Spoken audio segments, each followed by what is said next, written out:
Eu sou Elaine de Marcondes, estou aqui no estúdio virtual Casa Hoffman com o meu colaborador esquelético e nós vamos ministrar o curso Dança, Função e Percepção. Eu sou ex-bailarina clássica, dançarina de tango há 8 anos, médica, fisioterapeuta e master trainer em Pilates há 25 anos. O objetivo do curso é apresentar e discutir as funções corporais fundamentais para o bom desenvolvimento das atividades na prática, no ensino e na performance em dança. Abordar o conjunto das funções musculoesqueléticas, considerando que as atividades corporais funcionais e bem orientadas, sejam técnicas ou complementares, são fundamentais para manter a permanência e a longevidade do corpo que dança. O curso é dividido em 4 partes. Na primeira aula, nós falamos sobre coluna vertebral, tronco e cabeça. Na segunda aula, nós abordamos a cintura pélvica e os membros inferiores. Na terceira aula, o tema é cintura escapular e membros superiores e o tema da quarta aula é mitos e verdades do trabalho corporal em dança. Para quem está nos acompanhando a partir de agora, é importante assistir às aulas 1 e 2 e seguir conosco. Em cada uma das nossas 3 primeiras aulas, nós vamos dividir a discussão do tema em anatomia, funções e movimentos, movimentos funcionais, as lesões mais frequentes na dança e vou deixar aqui para vocês uma sequência de movimentos para vocês praticarem em casa. E o tema da nossa quarta aula é mitos e verdades sobre o trabalho corporal em dança. O tema da nossa aula de hoje é a cintura escapular e os membros superiores. Vou iniciar falando sobre a anatomia desse esqueleto. A cintura escapular é constituída pelas 2 escápulas assentadas na parte posterior do gradil costal, anteriormente pelas clavículas na parte mais superior do tronco e pelo externo na linha média do tronco. O membro superior é constituído pelo húmero, que se articula diretamente com a fossa glenoide através da sua cabeça.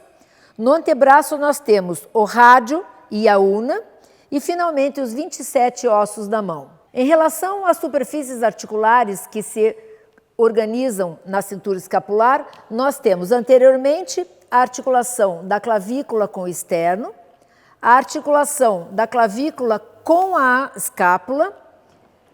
Na parte posterior, nós temos uma articulação considerada falsa e muito importante para as funções da cintura escapular, que é a articulação entre a escápula e o gradil costal. No membro superior, nós temos a articulação do ombro, ou também chamada articulação glenohumeral, a articulação do cotovelo, a articulação do punho e as articulações dos ossos da mão. Entre os meios de união mais importantes, além de diversos ligamentos conectando todas essas estruturas entre si e estabilizando as articulações, existem algumas estruturas que podem chamar nossa atenção, principalmente nas atividades corporais em geral. Uma das estruturas importantes é o tendão do músculo supraespinhoso, que conecta a escápula ao húmero e transita por um espaço chamado subacromial, que pode, em algumas articulações, sofrer compressões que provocam processos inflamatórios quando os ombros não têm boa funcionalidade. A outra estrutura é a cápsula articular do ombro, que gera uma contenção externa em toda a articulação, dando restrições ou favorecendo algumas mobilidades em alguns casos.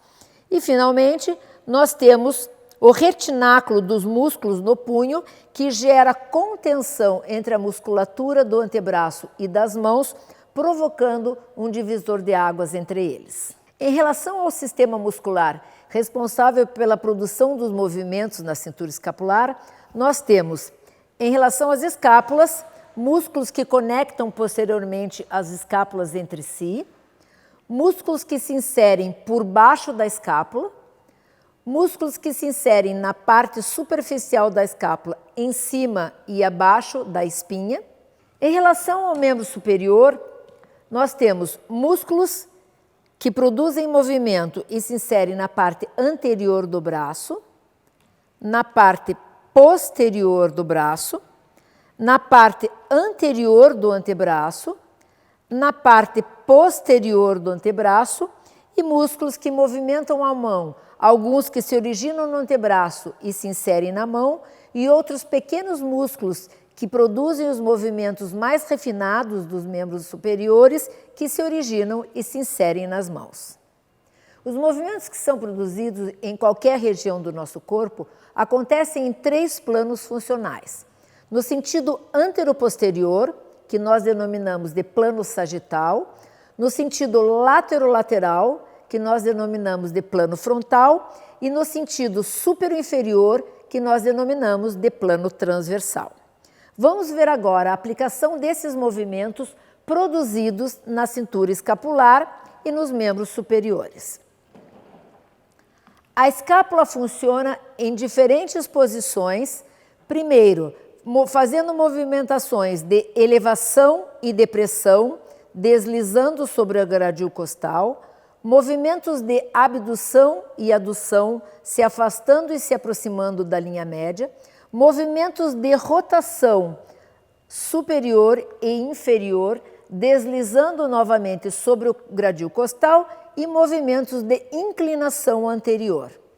Na articulação do ombro, nós temos os seguintes movimentos: movimento de flexão e extensão no plano sagital, o movimento de abdução e adução no plano frontal, o movimento de abdução e adução horizontal, que ocorrem também no plano frontal, e, finalmente, os movimentos de rotação externa e interna que ocorrem no plano transversal. Na articulação do cotovelo, nós temos classicamente os movimentos de flexão e extensão, que sofrem também pequenos movimentos rotatórios ao longo dessas 2 direções da amplitude articular.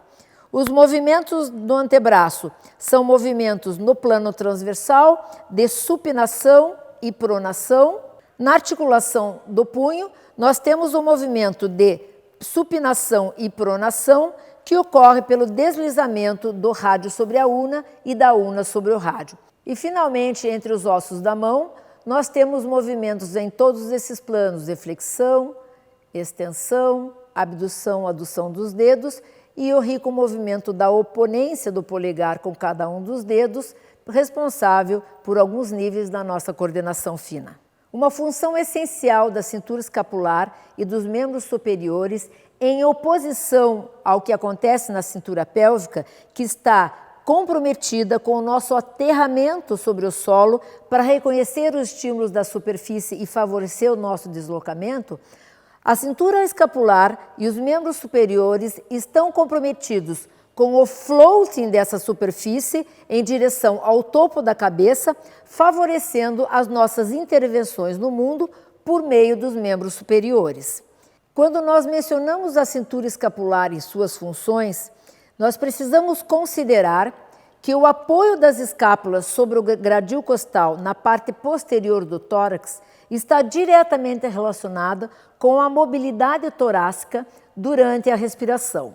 Durante a expiração, o retorno do diafragma em direção à caixa torácica promove o movimento de depressão da caixa torácica, colocando essa estrutura em constante movimento durante toda a vida. A mobilidade da caixa torácica promove o deslizamento da escápula sobre essa superfície, gerando estímulos proprioceptivos muito importantes para a função da cintura escapular e dos membros superiores. Os movimentos funcionais em qualquer das regiões do nosso corpo estão matricialmente disponíveis no nosso sistema nervoso central. Porém, a nossa funcionalidade própria depende do nosso repertório motor e dos padrões de coordenação neuromuscular que são desenvolvidos pelas experiências motoras ao longo de toda a vida. Os padrões de coordenação neuromuscular dos membros superiores envolvem os movimentos rotatórios presentes na articulação do ombro, do cotovelo e do punho. E são eles: todas as vezes que nós vamos aproximar o segmento do centro do corpo, a ideia é que o movimento comece pela espiral do punho, seguindo pelo cotovelo e termine na rotação interna do ombro, trazendo o membro em flexão e aproximação da linha média.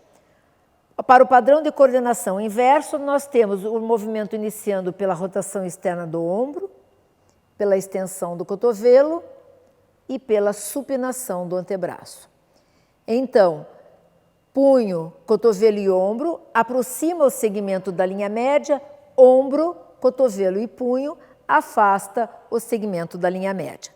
Esse é um padrão que deve ser observado nos movimentos dos membros superiores e na relação de sequenciamento a fim de preservar a integridade da função escapular durante as grandes amplitudes da articulação escapulohumeral. Quando nós temos alteração desse padrão funcional de coordenação entre as três articulações do membro superior, um dos erros mais comuns é a substituição das amplitudes coordenadas nessas articulações pela elevação do ombro, o que acaba gerando compressões na região cervical e naquele espaço subacromial por onde transita o tendão do músculo supraespinhoso, criando processos inflamatórios nesse local. Outro erro comum, principalmente presente em algumas linguagens de dança que trabalham com as descargas de peso do tronco sobre os membros superiores, são os desalinhamentos e hiperextensões dos cotovelos, muitas vezes relacionadas com a hipermobilidade constitucional presente nos bailarinos. Outro erro muito comum é a orientação de aproximar as escápulas da linha média do corpo em direção à coluna vertebral na busca de um falso endireitamento do tronco.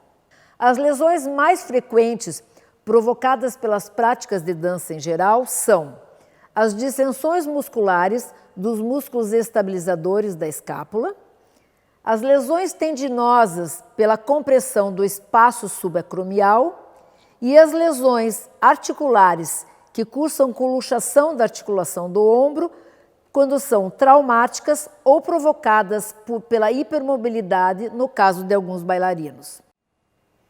Eu preparei uma sequência de movimentos para vocês praticarem em casa que consideram esses padrões de coordenação dos movimentos rotacionais entre ombro, cotovelo e punho e a característica de movimentos elásticos e pulsados que favorecem as funções da cintura escapular e das articulações dos membros superiores.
O movimento inicia-se pelo espalmamento das mãos, que favorece a extensão na coluna, liberando a amplitude de flexão dos ombros.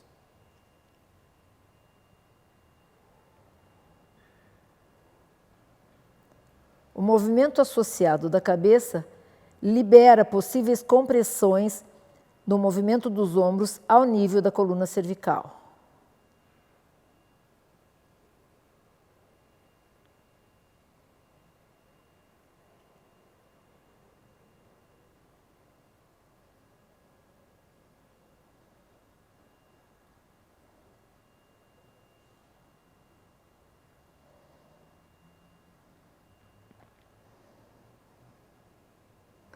O movimento sequenciado das 3 articulações, espiralando do punho, cotovelo e ombro para a rotação interna e do ombro, cotovelo e punho para a rotação externa, aproximando o segmento do centro do corpo e afastando o segmento do centro do corpo.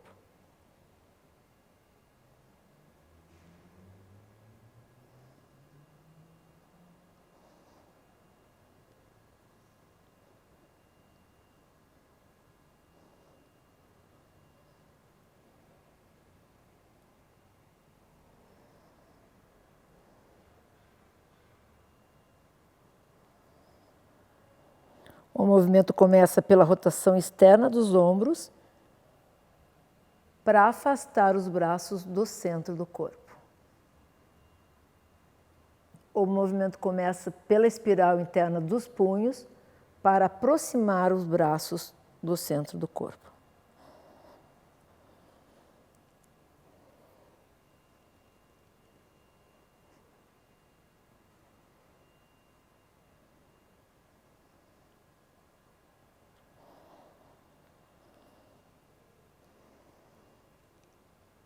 A qualidade pendular do movimento para os exercícios de ombro são muito importantes para assegurar a função, principalmente nas suas grandes amplitudes.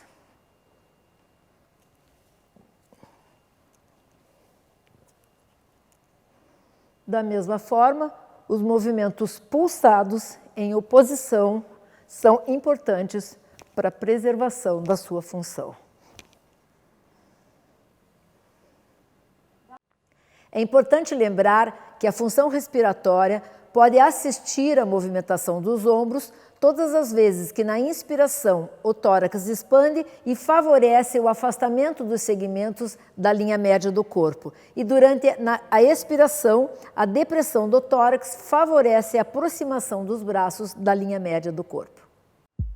Chegamos ao final da nossa aula de hoje e eu espero encontrar vocês na próxima semana para conversarmos sobre mitos e verdades do trabalho corporal em dança.